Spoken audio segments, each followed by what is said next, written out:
Bonjour Benjamin Descoster. Bonjour à toutes et tous. Alors ce matin, on va parler des NFT et du crypto-art.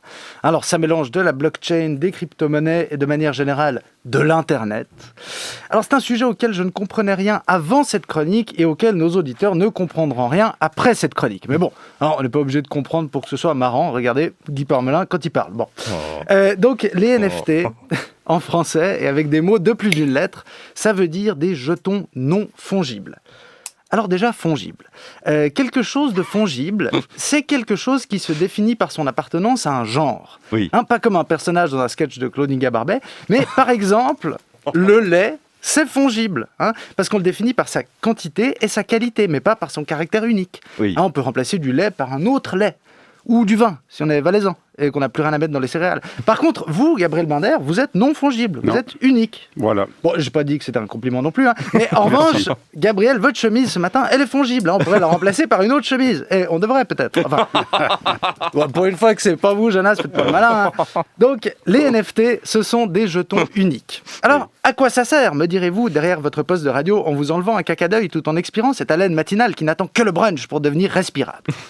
Eh bien, ça permet de prouver que l'on est propriétaire d'une chose qui est postée sur Internet. Une chanson, une image, une vidéo, tout. Et c'est utile. Par exemple, moi, dans les commentaires sous mes chroniques des beaux-parleurs, je ne sais pas qui est la personne qui se demande à chaque fois « il faut rire quand ?» Le seul indice que j'ai, c'est que son pseudo, c'est Voiture Bruyante Martini 72. Mais je ne sais pas si 72, c'est son année de naissance ou son QI. Donc là, ça pourrait aider. Bon.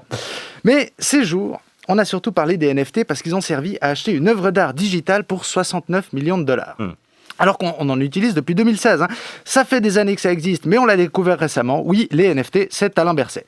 Alors, dans les œuvres numériques qui ont été vendues, on a par exemple le Nyan Cat. C'est un gif animé de chat gris avec un corps de toast rose qui court dans l'espace tout en chiant un arc-en-ciel. Tout est vrai, et en plus ça coûte 580 000 balles.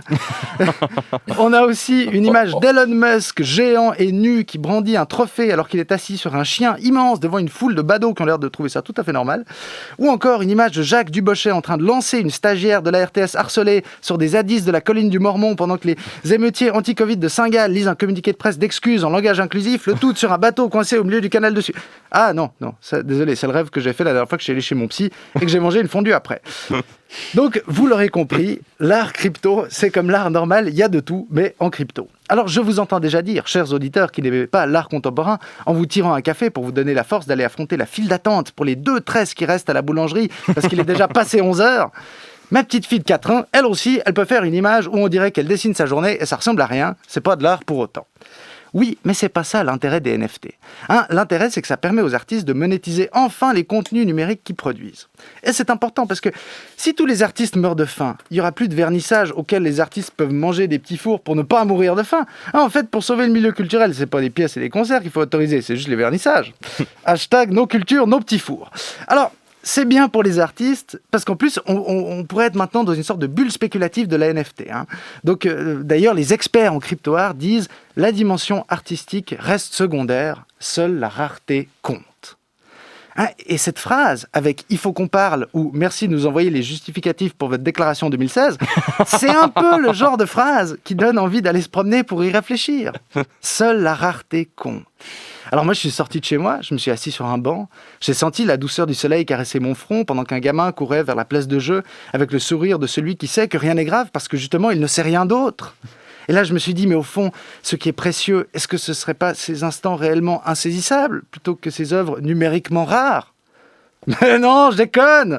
Oh, vous imaginez, il faudrait arrêter d'avoir des trucs. On est quoi, au POP? Non, mais non.